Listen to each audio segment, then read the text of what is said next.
Assalamualaikum. Dah boleh mula? Assalamualaikum warahmatullahi wabarakatuh. Al-Fatihah. A'udzubillahi minasyaitonir rajim. Bismillahirrahmanirrahim. Alhamdulillahi rabbil alamin. Ar-Rahmanir Rahim. Maliki yaumiddin.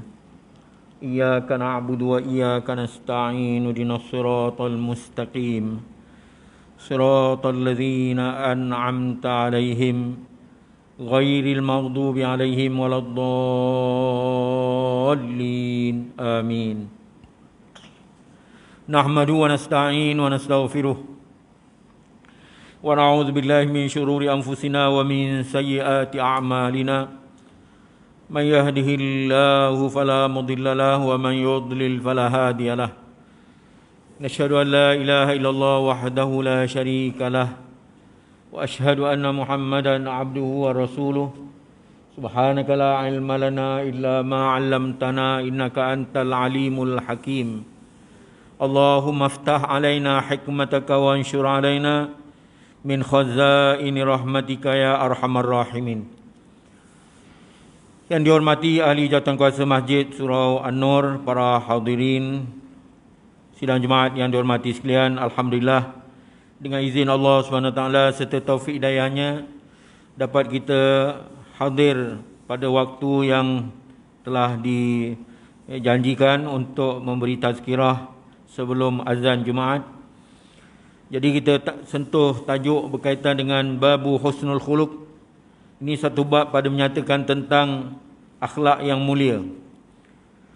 Jadi keutuhan sesuatu masyarakat ataupun kekuatan sesuatu masyarakat, keampuhan sesuatu masyarakat itu adalah bergantung kepada ketinggian budi pekerti yang mana dengannya manusia menjadi mulia, menjadikan manusia dihormati dan disegani, ya, menjadikan manusia hidup bahagia dan sempurna. Yang mana budi pekerti mulia meliputi aspek peraturan ataupun dalam bahasa Arab sebagai panggil nizam ataupun peraturan. Pepatah Arab menyebutkan al-nizam musmir. Ya, peraturan itu mendatangkan hasil ataupun mendatangkan buah hasil kebaikan. Tingkah laku termasuk juga tingkah laku, termasuk juga pakaian. Ya, bentuk pakaian yang kita pakai, kesesuaian masa dan waktunya. Justru itu Islam melarang umatnya menghina, mengutuk, mencela, mencemuh dan merendah-rendahkan dengan perkataan, memperkatakan keaiban orang lain, ya, menyebut tentang keaiban seseorang. Ya, seboleh-bolehnya kita dituntut oleh syarak untuk menyembunyikan keaiban seseorang. Ya, man saqata aiba akhihi saqatallahu aibahu yaumal qiyamah. Siapa yang menjatuhkan keaiban seseorang, maka Allah akan jatuhkan keaibannya di hari akhirat nanti. Atau kama qala Rasulullah sallallahu alaihi wasallam. Lalu Allah telah berfirman, auzubillahi minasyaitonir rajim, wa innaka la'ala khuluqin azim. Dan bahawa sesungguhnya engkau Muhammad mempunyai budi pekerti dan akhlak yang sangat mulia. Seterusnya Allah berfirman dalam surah Al-Imran ayat 134, A'udzubillahi minasyaitonir rajim. Wal kaziminal ghaiza wal 'afina 'anil nas. Dan orang-orang yang menahan kemarahannya dan orang yang memaafkan kesalahan orang lain. Ingatlah Allah mengasihi orang yang berbuat perkara yang baik. Dalam ayat yang lain disebut khuzil afwa, ambillah jalan memaaf. Wa'mur bil 'urf, serulah orang kepada kebaikan. Wa'arid anil jahilin, dan hadapilah orang bodoh dengan tabah. Diriwayatkan dalam satu hadis dari Anas bin Malik radhiyallahu anhu qala, kana Rasulullah sallallahu alaihi wasallam ahsanan nasi khulqa, muttafaqun alaih. Dari Anas bin Malik radhiyallahu anhu katanya, Rasulullah SAW adalah orang yang paling baik budi pekerti dan akhlaknya. diriwayatkan oleh Bukhari dan Muslim, muttafaqun alaih. Pengajaran daripada hadis ini menunjukkan bahawa budi pekerti dan akhlak Rasulullah sallallahu alaihi wasallam adalah menjadi contoh tauladan kepada umat manusia sebagai qudwatun hasanah, iaitu contoh yang baik. Jadi asas pembinaan dan pembangunan yang luhur bagi kehidupan sesuatu masyarakat, sesuatu ijtimaiyah ataupun kemasyarakatan itu adalah bergantung kepada budi pekerti dan akhlak yang mulia. Sebab itulah saya datangkan tajuk ini, kerana kepentingan masyarakat kepada akhlak dan budi pekerti ini begitu berhajat.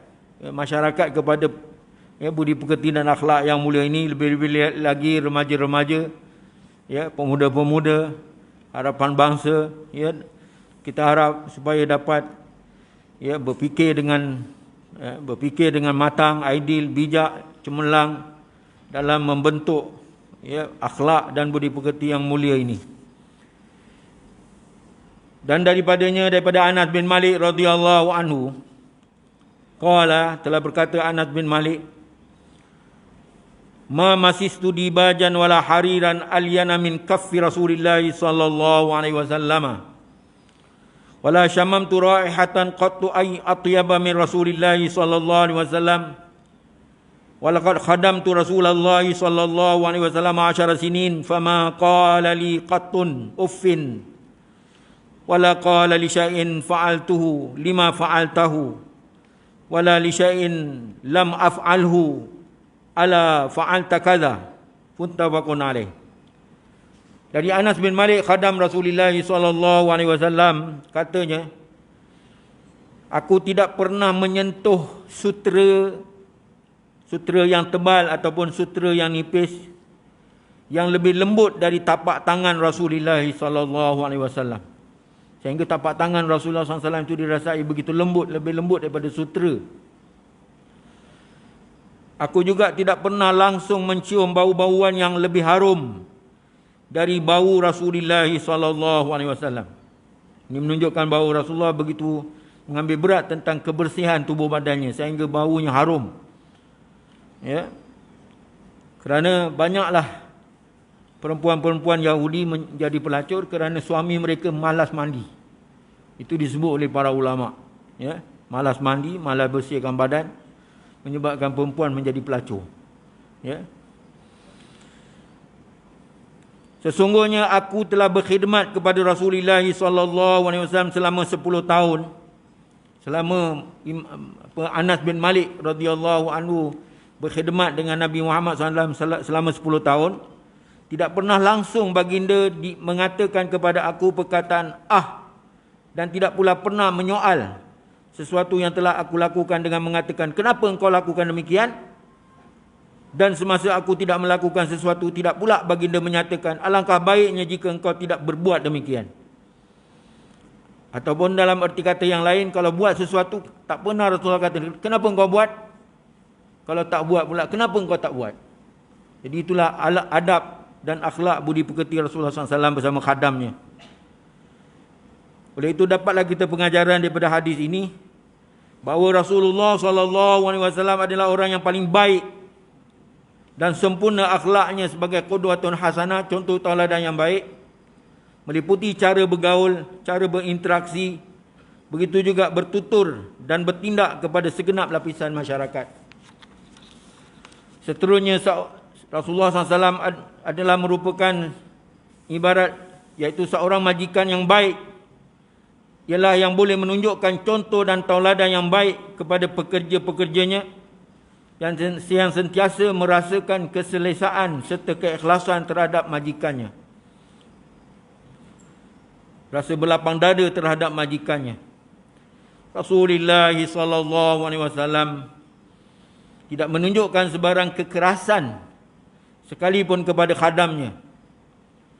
Akhlak Rasulullah SAW ataupun budi pekerti Rasulullah SAW sebenarnya hendaklah dijadikan sebagai contoh ikutan dan tauladan yang begitu hebat dalam kehidupan seseorang Muslim, Sebab itulah awal seruan dakwah Nabi tak lain tak bukan merujuk kepada firman Allah Subhanahu wa taala, yatlu alaihim ayatihi wa yuzakkihim wa yuallimumul kitaba wal hikmah, membacakan ayat-ayat Allah, ya, membacakan, ya, hadis-hadis, ya, yatlu alaihim ayati wa yuzakkihim, serta mencorakkan, ya, jiwa para sahabat dengan naluri yang baik serta mendalam, ya, dalam pembentukan budi pekerti dan akhlak yang mulia.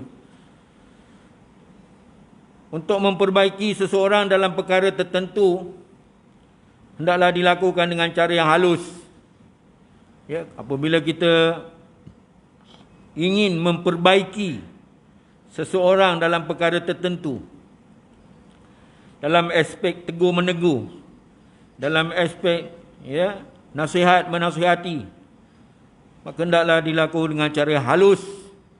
Ud'u ila sabili rabbika bil hikmati wal mau'izatil hasanati wajadilhum billati hi ahsan.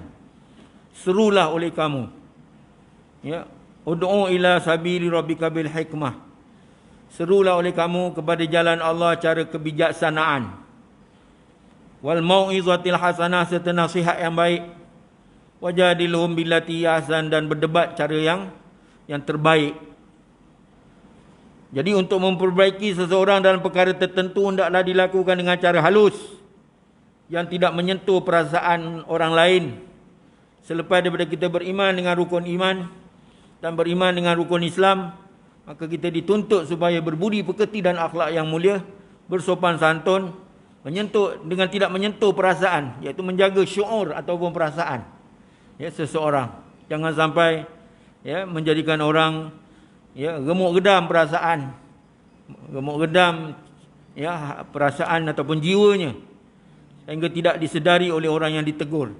Sebab itu kalau kita menegur sehingga orang yang ditegur itu tidak merasai, ya, kesedihan ataupun retak hati dia ataupun rasa sedih, ya, dengan percakapan kita yang kadang-kadang, ya, menyebabkan timbul kekerasan dalam jiwanya, ya.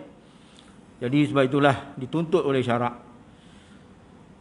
Contoh yang ditunjuk oleh Rasulullah sallallahu alaihi wasallam dalam satu hadis yang diriwayatkan oleh As-Sa'bi bin Jassamah radhiyallahu anhu qala, ahdaitu Rasulullah sallallahu alaihi wasallam himaran wahsyiyan faraddahu alayya falamma ra'a ma fi wajhi qala inna lam narudduhu alayka illa anna hurumun, muttafaqun alaih. Daripada Su'abi bin Jassamah radhiyallahu anhu katanya, aku telah menghadiahkan kepada Rasulullah sallallahu alaihi wasallam seekor keldai liar, ya, himar wahsyi ataupun, ya, himar wahsyi maknanya keldai liar yang diburu, ya, tetapi dikembalikan kepadaku semula, ya, oleh Rasulullah sallallahu alaihi wasallam. Jadi kemudian baginda melihat perubahan muka Sa'bi bin Jassamah ini, ya, lalu baginda bersabda, dia tengok muka sahabat ini dah berubah dah, ya, macam marah lah, seolah-olah hadiah dia tidak diterima. Lalu Nabi SAW bersabda, sesungguhnya kami tidak mengembalikan keldai itu kepada kamu wahai Sa'bi bin Jassamah, melainkan disebabkan kami ini masih berada dalam pakaian ihram, mengerjakan haji. Sebab itu dilarang berburu dalam haji dia, mengambil binatang buruan di dalam semasa kita memakai ihram. Jadi diberi alasan yang munasabah kepada Sa'bi bin Jassamah supaya, ya, wajahnya kembali berseri seperti biasa, ya. Sampai begitu sekali Rasulullah menjaga perasaan para sahabat radhiyallahu anhu. Hadis diriwayatkan oleh Imam Bukhari dan Imam Muslim. Jadi pemberian hadiah adalah salah satu cara mengeratkan hubungan silaturahim, hubungan kasih sayang, hubungan persaudaraan Islam sesama Islam dengan tujuan yang ikhlas, ya, suci hati, murni, bersih, semata-mata kerana Allah SWT. Ya, untuk mengeratkan hubungan persaudaraan. Ya. Tahadau tahabu. Tahadau tahabu. Ya. Berhadiah-hadiahlah antara kamu, nescaya akan mendatangkan kasih sayang. Adapun menolak pemberian seseorang, apabila orang memberi kepada kita, kita tak nak terima atau menolak pemberian seseorang, hendaklah dilakukan dengan cara yang baik, dengan penuh diplomasi, sehingga tidak mengecilkan hati orang yang memberi. Ya, kita cakap elok-elok. Ya, kalau kita tak nak terima pun, ya, ataupun kita ambil dulu hadiah itu, kita nak bagi pada sesiapa orang lain, kita bagi kemudian. Ya, kita terima saja pemberian itu dengan lapang dada. Jangan kita terus tolak di hadapan wajahnya, kerana ditakuti kita tak dapat memberi alasan yang munasabah di saat kita nak menolak, ya, pemberian hadiah seseorang. Ya, kita terima dengan lapang dada. Biasanya apabila diberi pemberian oleh seseorang kepada kita, maka kita jawab jazakallahul khair. Ya, semoga Allah membalas segala kebaikan yang kamu berikan. Ya.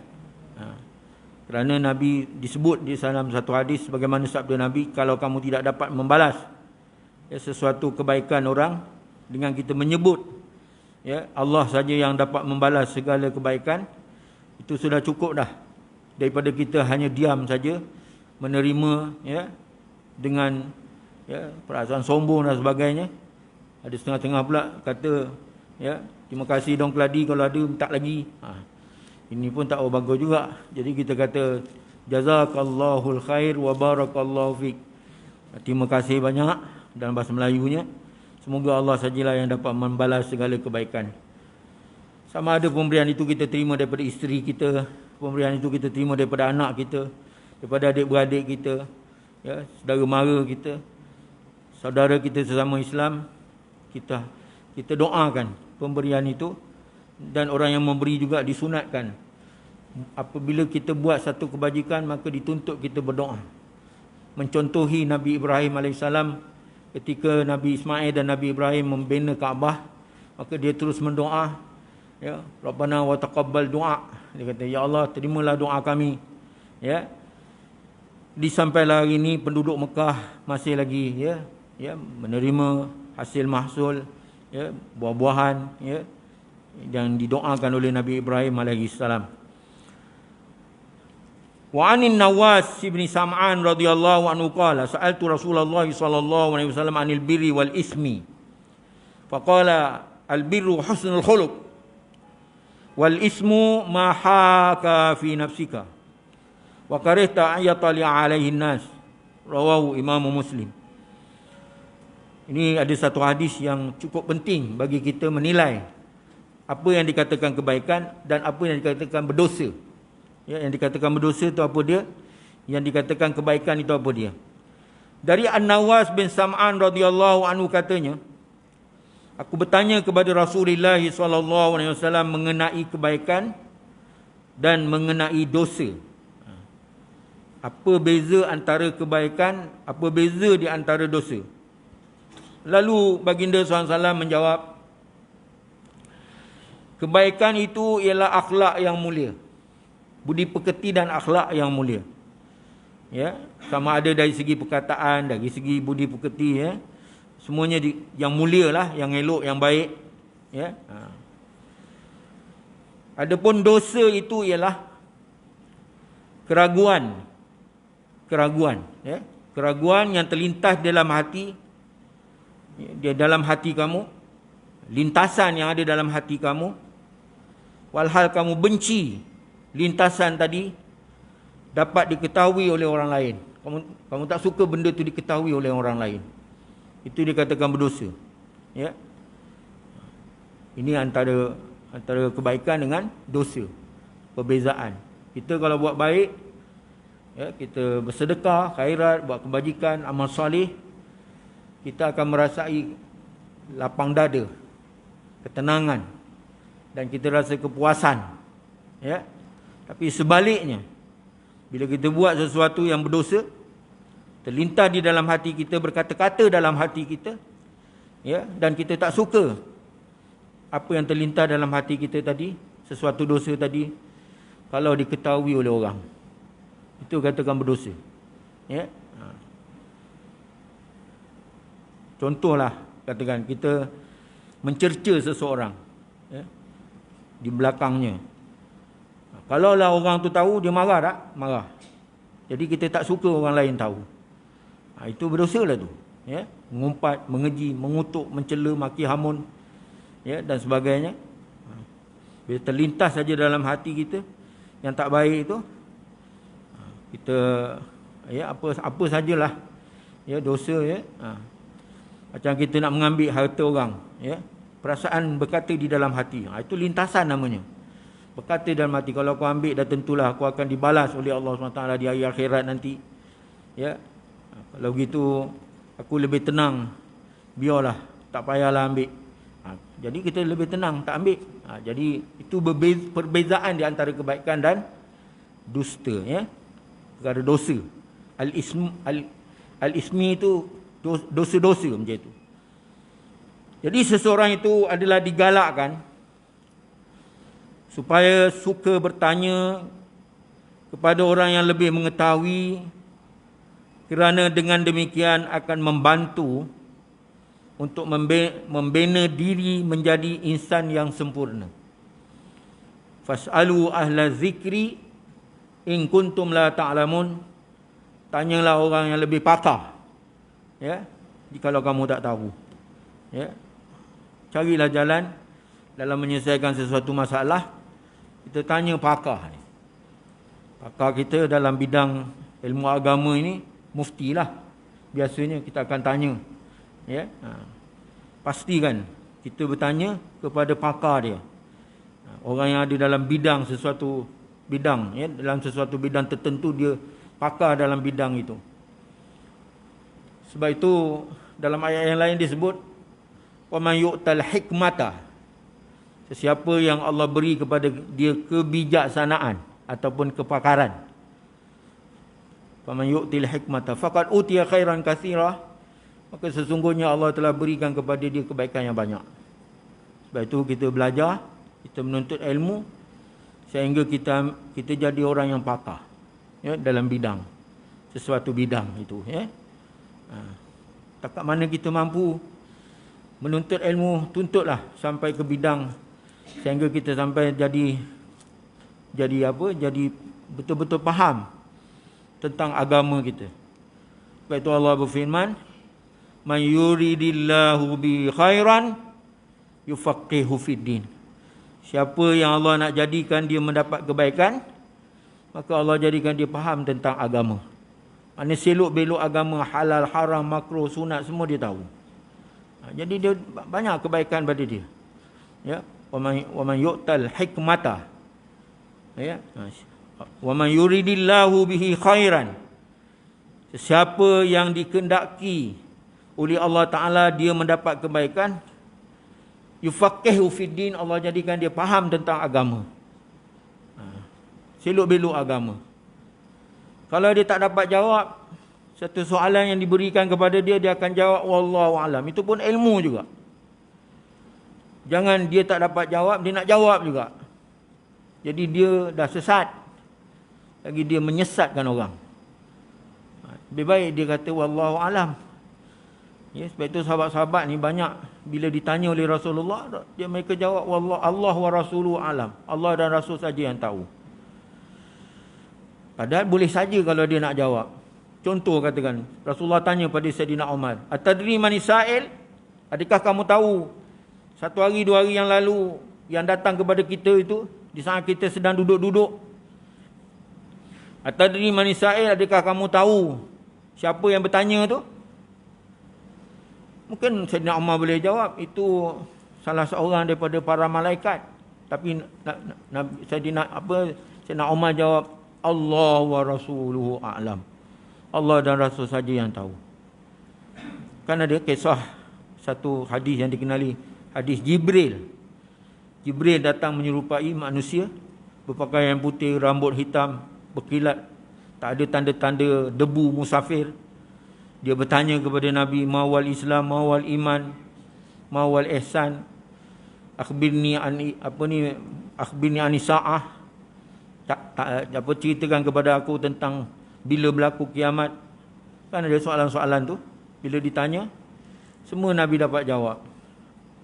Ya, tapi bila ditanya tentang kiamat, Nabi kata tentang tahu orang yang tanya lagi tahu daripada orang yang kena tanya. Yang itu Jibril tak layan. Terus Jibril, sebenarnya malaikat Jibril yang datang tu. Lepas itu Nabi jawab kepada Sayyidina Umar, innahu Jibrilun atakum yu'allimakum dinakum. Sesungguhnya itu adalah malaikat Jibril. Dia datang kepada kamu menyatakan tentang pokok agama kamu. Jadi sekarang kita dapat faham apa dia pokok agama kita, iaitu rukun Islam, rukun iman dan ihsan. Ada 3 pokok agama.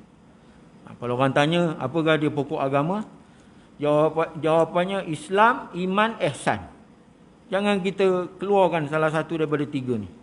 Ini penting ni. Ihsan tu apa dia? Anta abudallah ka'annaka tarahu fa in lam takun tarahu fa innahu yarak. Kamu beribadat kepada Allah seolah-olah kamu lihat Allah. Kalau kamu tak lihat Allah, Allah lihat kamu. Itu ihsan.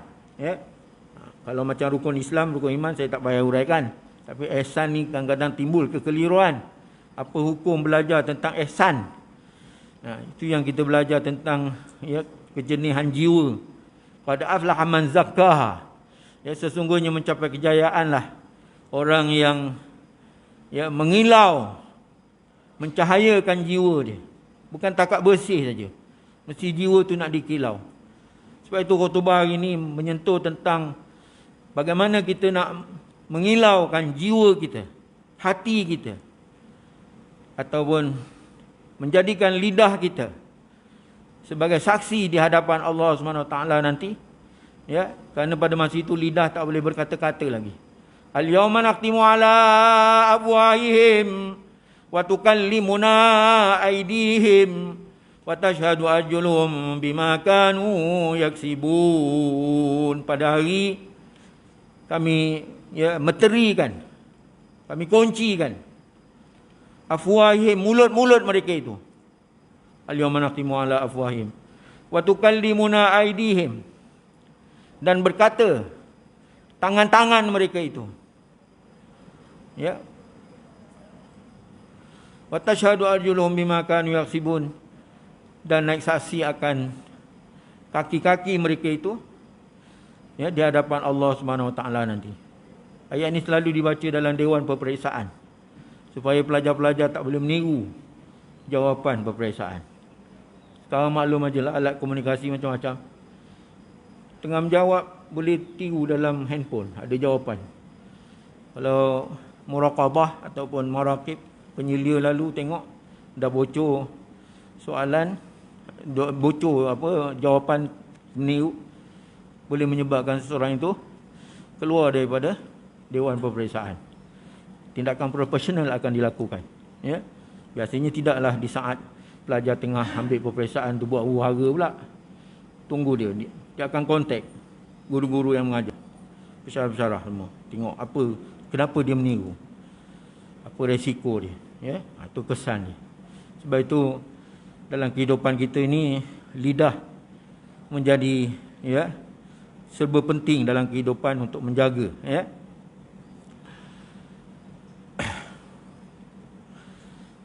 Dari Nuwas bin Sam'an radhiyallahu anhu qala sa'altu Rasulullah sallallahu alaihi wasallam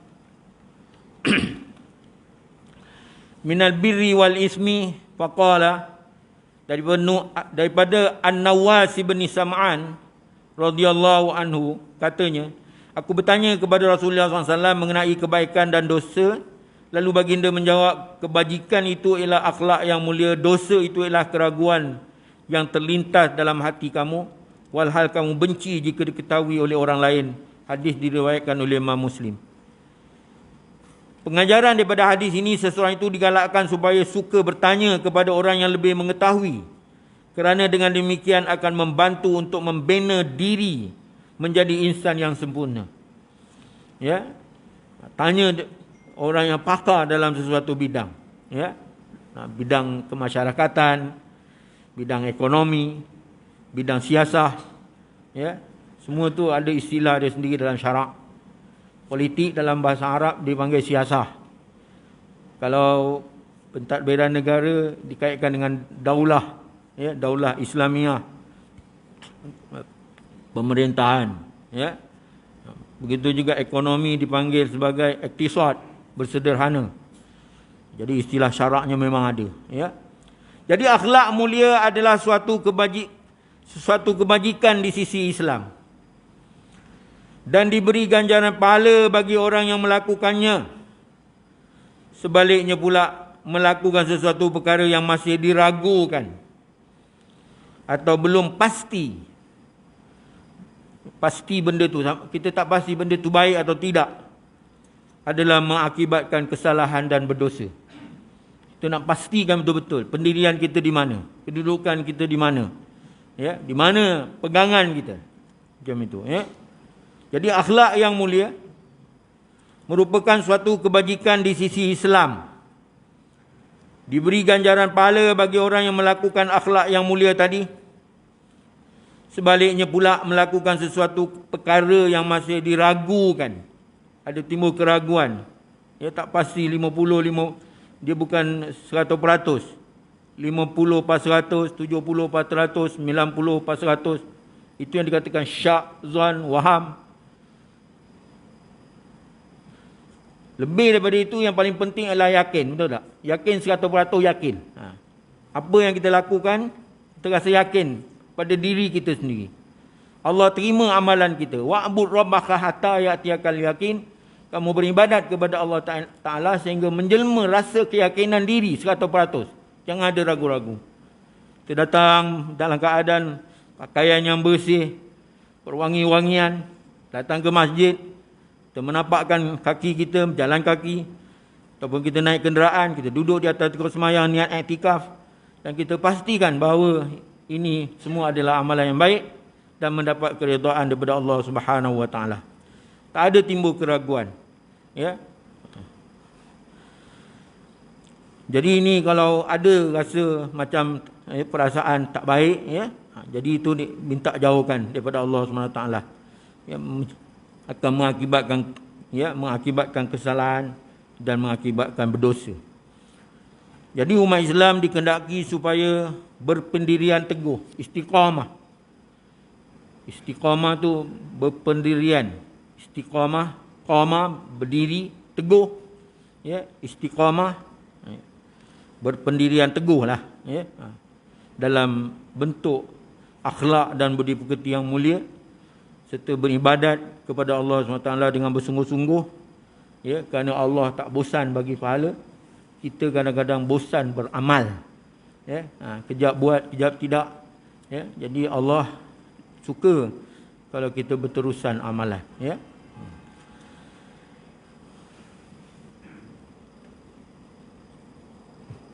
1:22, nanti kejap ada masih sikit lagi. Jadi umat Islam dikehendaki supaya berpendirian teguh, istiqamah, sebagaimana disebut dalam satu riwayat, al-istiqamatu khairun min alfi karamah. Berterusan dalam beramal ibadat, ya, lebih baik daripada 1000 kali keramat, ya. Supaya sesuatu yang akan dilakukannya mendapat keridhaan Allah. Allah redha. Allahumma inna nas'aluka ridhaka wal jannah wa na'udzubika min sakhatika wan nar. Ambil satu lagi hadis dari Abdullah bin Amr bin al-As radhiyallahu anhuma. Abdullah dan Amr bin al-As, dua-dua anak dan bapa sahabat Nabi radhiyallahu anhuma, qala lam yakun Rasulullah SAW fahishan wala mutafahishan wa kana yaqul inna min khiyarikum ahsanukum akhlaqan, muttafaqun alaih. Daripada Abdullah bin Amr bin al-As radhiyallahu anhu, katanya, bukanlah Rasulullah sallallahu alaihi wasallam itu seorang yang bersifat keji dan tidak pernah melakukan perkara-perkara yang keji. Baginda bersabda, Sesungguhnya di antara orang-orang yang terpilih di antara kamu ialah orang yang mulia akhlaknya. Diriwayatkan oleh Bukhari dan Muslim. Dalil menunjukkan bahawa Rasulullah SAW terpelihara daripada sifat-sifat keji atau melakukan perbuatan yang keji. Nabi Muhammad ni maksum anil perkara-perkara yang fahsyak dan mungkar. Ya? Dan tidak terjebak kepada zina. Ya? Tarakus sifaha falam yusibhu aruh, ya, min adamin ila abihi, ya, meninggalkan zina daripada semenjak Nabi Adam sampai bapaknya Abdullah, tak ada terjebak dalam zina. Orang-orang yang berakhlak mulia adalah menjadi pilihan Allah dan Rasul serta diberi tempat yang istimewa dalam syurga. Hadis ini menggalakkan seseorang supaya sentiasa berusaha menghindarkan diri daripada sesuatu sifat yang keji dan berusaha memperbaiki diri serta menambah dan membekalkan diri dengan sifat-sifat mulia daripada semasa ke semasa. Wallahu a'lam. Bismillahirrahmanirrahim. Alhamdulillahirabbil alamin wassalatu wassalamu ala asyrafil anbiya'i wal mursalin ala alihi washabihi ajmain. Allahumma fa'na bima 'allamtana. Allahumma fiqna lima tuhibbu wa tarda waj'alna min barakatis salihin. Subhanallahi bihamdihi subhanakallahumma wa bihamdika asyhadu an la ilaha illa anta nastaghfiruka wa natubu ilaik. Wa sallallahu ala Muhammad wa ala alihi washabihi wasallam. Alhamdulillahirabbil alamin. Taqabbalallahu minkum.